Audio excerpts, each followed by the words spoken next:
Hello po muli mga katambay, si Katambay Manong po, dito po sa Tambayang Makabayan.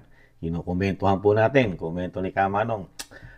Ito po mga katambay, talagang si Vice President Sara Duterte po ay talagang hindi po ito, hindi po tatantanan ng mga politiko, lalo yung mga namumulitika, at syempre kasama na dyan ang mga mainstream media mga katambay. Talagang napakalaki pong kawalan ang hindi pagpunta ng Vice President sa zona ng Pangulo at ang hindi pagpapanood o hindi panuorin at hindi niya panuorin ang zona o kahit pakinggan man lang daw sa gadget ay hindi ginawa ng Vice President. Kasi po, mas importante po sa zona ang kanyang ginawa mga katambay. At syempre, alam na po ng Vice President na yung gaganapin zona ay zona lamang nila. Hindi po zona para sa mga Pilipino, mga tambay. Dahil wala po daw halos achievement na ibinigay o naramdaman ng taong bayan sa loob ng 2 taon ng Pangulong Marcos. Kaya po, pakinggan po natin ang mainstream media po dito po sa sinasabing News 5 mga tambay at komentuhan po natin. Kabilang sa no-show sa SONA si Vice President Sara Duterte. Abala kasi siya sa ibang bagay, kaya't kahit sa TV o sa gadget, hindi raw siya makakapanood. At live mula sa Batasang Pambansa, nasa frontline ng balitang yan si Ria Fernandez. Ria, anong ginawa ni VP Sara sa Bohol at sino-sino pa ang mga absent sa SONA kanina? Hindi talaga sumipot dito sa ikatlong State of the Nation na address o SONA ni Pangulong Bongbong Marcos si Vice President Sara Duterte. Maski ang ilan niyang mga kaalyado absent din dito sa SONA. No-show sa ikatlong SONA ni Pangulong Bongbong Marcos kanina ang dati niyang running mate na si Vice President Sara Duterte. Ito ang unang beses na umabsent ang Vice Presidente sa SONA ng Pangulo. Nauna na rin niyang sinabi noong nakaraang linggo. Kanina, bago pa man magtalumpati ang Pangulo sa batasan, naglabas na ng pahayag ang Office of the Vice President na nagsabing hindi rin manonood ng SONA sa TV o kahit sa anong gadget ang Vice Presidente. Nasa Bohol daw ngayon si VP Sara para makiramay sa pagpanaw ng Vice Governor ng probinsya at para pagaanin daw ang loob ng mga Boholano matapos isailalim sa preventive suspension ng ilan nilang lokal na opisyal. Busy ako sa mga activities dito sa Bohol today. Simula kanina umaga hanggang mamayang hapon ng mamayang gabi. So hindi ako manonood lang. Sorry. Para naman sa ibang senador, prerogative naman ni VP Sara ang pagdalo o pag-absent sa SONA. Ayon kay Senator Grace Poe, malinaw na indikasyon ito ng gusot ng Vice Presidente at ng Pangulo. Sana nga sa mga bagay na ganyan, may sulong pa rin natin kung anong makakabuti para sa ating bayan. Kung si Senator Joel Villanueva naman ang tatanungin, hindi rin daw pwede pilitin ang bise kung ayaw niyang pumunta.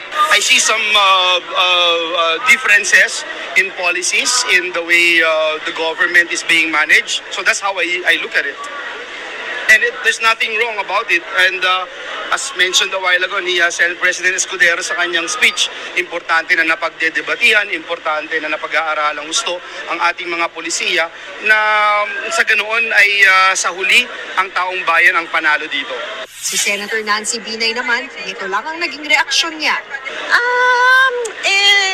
Ganun talaga, di ba?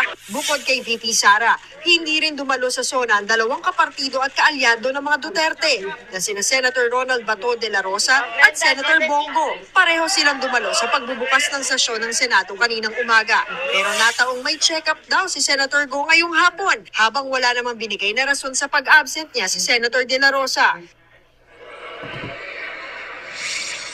Yan po mga katambay, yan po ayon po sa mainstream media po ng Channel 5 o TV5 mga katambay. Talagang napaka big deal po o talagang sinasabing ang hindi pagdalo ng Vice President sa SONA ng Pangulo ay talagang pinag-uusapan po sa buong bansa at ganoon din po sa mainstream sa social media mga katambay. Ang komento lang naman ni Kamanong dito. Dapat pa po ba?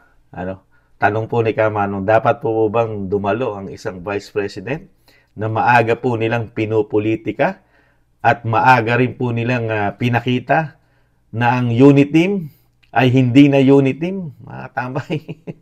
Dahil umpisa pa lang, hindi pa nakakadalawang taon ang pamumuno ng Pangulong Marcos, talagang pinakita na po nila na hindi na po nila kailangan ng isang Vice President Sara Duterte. At ganun din po ang pamilya nito. Lalong-lalo na po ang dating Pangulong Duterte na talagang, pinagbabatikos, tinamnam na kung ano-anong mga issue at talagang kung ano-anong mga investigasyon na wala naman mapatunayan. Kahihiyan lang po sa mga Pilipino ang dinadanas po ng mga politiko natin, lalong-lalo sa Kamara. At ano naman po ang makikita naman ni VP Sara sa SONA kung pupunta po siya ng SONA, mga tambay. Maliban po sa napaka-grande po at talagang para ka nagpunta ng 5-star hotel ng SONA. Dahil una-una sa pagkain pa lang ay ginastosan na po ng ilang milyon. Hindi bababa sa 20 million ang pagkain. Nagiging history po na yan po ay tatak bagong Pilipinas. Hindi po nangyari yan sa panahon ni dating Pangulong Duterte na gumastos po ng ganyang kalalaki sa SONA. At ganun din po kay Pinoy, mga katambay. Pero dito po sa bagong Pilipinas, yan lang po ba ang pupuntahan ng Vice President?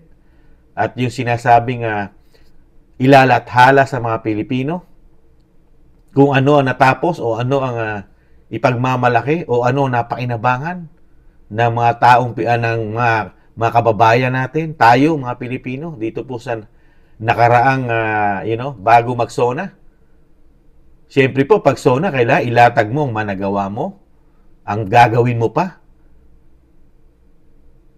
Ang pinakamalaking achievement po ng SONA na nagawa at gagawin pa, ipagpapatuloy pa. Number 1 po, 4-piece. Mga tama, ang 4-piece. Talagang wala ng Pilipino magugutom sa 4-piece. At syempre po, yung pinagmamalaki po, natatanggalin na po, ibaban na po ang pogo. Yung po ba, paikinabangan po ba ng mga Pilipino yan? Sa problema ng bansa, sa naghihikaos nating bayan, lalo sa kahirapan, sa nagtataas sa mga bilihin, panandalian, Band-Aid solution, ang ginagawa sa atin ng gobyerno, installment, pagka may darating na SONA, sa kapakikitaan ng installment, nabababa kuno, 29 bigas. Saan dinadala ang 29? Saan mo mabibili? Sa kadiwa. Mga katambay, alam po ng Vice President ang problema ng bansa. Ano po ang ginagawa ng bagong Pilipinas? Puro pamumulitika, puro pagpababango, gamit di umano ang social media, gamit din ang mainstream media. Napakarami po na talagang hindi nakikita ang problema ng bansa. Lalo ko ang pakikinggan lang natin, ang pinakamalaking mainstream media natin, na wala nakikita ang problema po sa bansa. Hindi katulad po ng isang Vice President, na maaga nilang pinakita na ang pagiging unity team ay wala na, mga katambay. At yung mga pangako po ng Pangulo ng Pilipinas na napapako po, karamihan po ng pangako. Lalo po yung pagtuloy sa mga programa na nasimulan ng dating Pangulong Duterte, lalo sa pagsugpo ng droga, hindi na po itinuloy. Iba na po ang kanilang pulisiya. Pagsugpo sa krimen, iba na rin po. Pagsugpo po sa mga makakaliwang grupo, lalo na CPP, NPA, NDF, nabago na rin po ang pulisiya. Napakarami po. Ganon din po sa ating ekonomiya. Nabago na rin po ang pulisiya. Lalo na po sa West Philippine Sea. Na imbis na wala tayong tension dyan, nabago na rin po ang pulisiya ng Pangulo dyan, mga tambay. Di po ba? Kalaban na po natin ang China ngayon. Hindi po katulad nung panahon ni dating Pangulong Duterte, wala tayong kalabang bansa. Lahat kaibigan natin, mga tamay. Wala tayong aawayin. Pero ngayon, meron na po tayong kaaway, hindi umano. At may favoritism na po ang ating bansa, mga tambay. Samantalang noong unang halos isang taon, unang taon po ni Pangulong Marcos at unang biyahe niya, halos China po ang pinuntahan niya. China. Sa China po siya unang nagpunta halos. Pero sa kabila nun, kaaway niya ngayon ang China. Nakakakati ng ulo. At yung mga pangako po na gagawin po niya, na alam po ng BP Sara, at yung pinag-usapan po nila, nawala na po yun. Nawala na ng saysay yung mga pinag-usapan nila na para siya pilitin at para siya sumama dito sa bagong Pilipinas ng Pangulong Marcos, dahil hindi naman ligid sa atin kung gaano nila niligawan niya magkapatid, lalo-lalo po sa pangunguna ng Senadora Amy Marcos, kung paano po nila ligawan ang isang BP Sara, ang isang Inday Sara para masama sa ticket nila. Hindi po isinulsol ni Vice President Sara ang kanyang sarili para maging running mate po ni PBBM. Hindi po ganun. Sila po ang talagang porsigido at talagang hindi nila tinantanan hanggang hindi nila makuha o mapapayag ang isang Sara Duterte para maging Vice President, mga tabay. At yan po, tsak po yan. Marami pong pinag-usapan yan. Marami pong agreement mo yan. Marami pong pangako na dapat gawin, lalo sa bansa. Pero sa nakita ni BP Sara, hindi na po ganun. Mula nung mahawakan ang kapangyarihan ng bansa, maibigay sa kanila, iba na po ang naging sistema. Nawala na po lahat. Ang pinag-usapan, lalo po ang pinag-usapan, di umano, sa pagdating sa politika ng isang Sara Duterte at ng isang Bongbong Marcos, nawala na po lahat yun. Tablado na po ang lahat. Kaya ganito po ang nangyayari sa politika po, sa Vice President at sa Pangulo ng Pilipinas. Ano po ang aasahan po natin sa ganitong pangyayari? Sino po ang may pagkukulang? Ang Vice President po ba? Hindi. Ang Pangulo ng Pilipinas. Walang isang salita, mga katabay. Naging walang isang salita siya di umano dito sa mga Duterte at dito po sa Vice President. Wala po siyang isang salita. At nakikita rin po ng Vice President ang problema po ng Presidente, lalo po sa kanyang bisyo di umano. Ang isang, ang isang hindi katanggap-tanggap sa buong mundo at lalo sa Pilipinas, ang pagiging addict di umano nito. At may lumabas pa na video na patukol o patungkoy o mismo daw ang Pangulo ng Pilipinas ang nasa video di umano, mga tabay, na gumagamit nito ng droga.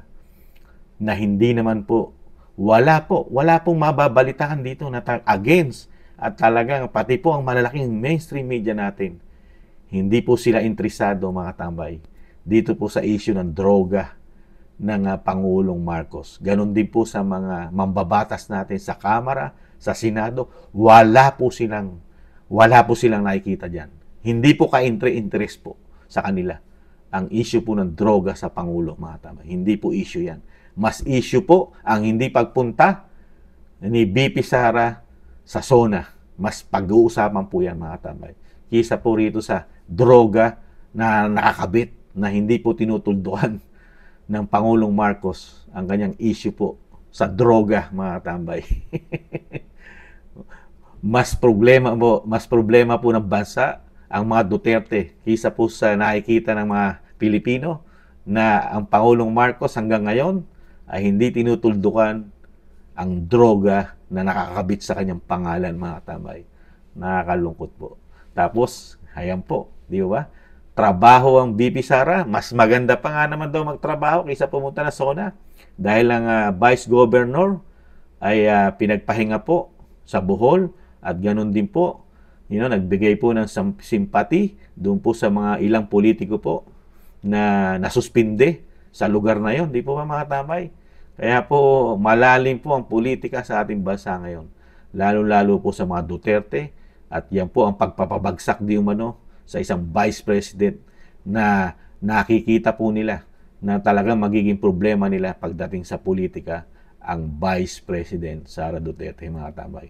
Dahil ayaw na nilang bitawan ang kapangyarihan at ngayon po ay nagkakawindang-windang na po ang bangka po ng bagong Pilipinas dahil po sa video na lumabas na sinasabing si President Bongbong Marcos daw po ang mismo o sinasabi po ng karamihang mga Pilipino natin na siya po daw ay gumagamit di umano ng droga, mga katambay. Nakakalungkot po. Pinag-uusapan po ito sa buong mundo, mga katambay. Sa buong mundo po, pinag-uusapan na po ang video na lumabas na pinalabas po ito ni Maharlika, mga katambay. Sa Amerika po ito lumabas, mga katambay. Kaya sikat na sikat po ang ating Pangulo sa pagiging sinasabing di umano drug user nito, mga katambay. Kayo po, ano po masasabi niyo, mga katambay? Dito po sa issue ng droga at issue ng hindi pagdalo naman daw ng Vice President sa SONA, mga katambay. Hiyang-hiya naman tayo sa kanila. Ang laki ng binigay sa atin na achievement ng bagong Pilipinas, mga katambay.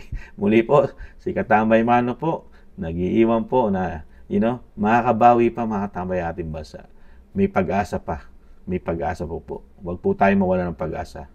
Hanggat nahandyan po ang Duterte at ang ating Vice President, may pag-asa pa po ang ating bansang makabangon muli, mga katambay. Muli po, si Katambay Manong po, nagpapasalamat po sa mga nasusubscribe po ng ating maliit na channel at tumatangkilik po ang Tambayang Makabayan sa YouTube at TikTok. Muli po, mga katambay, ingatan nawa. Paalam po. Bye-bye.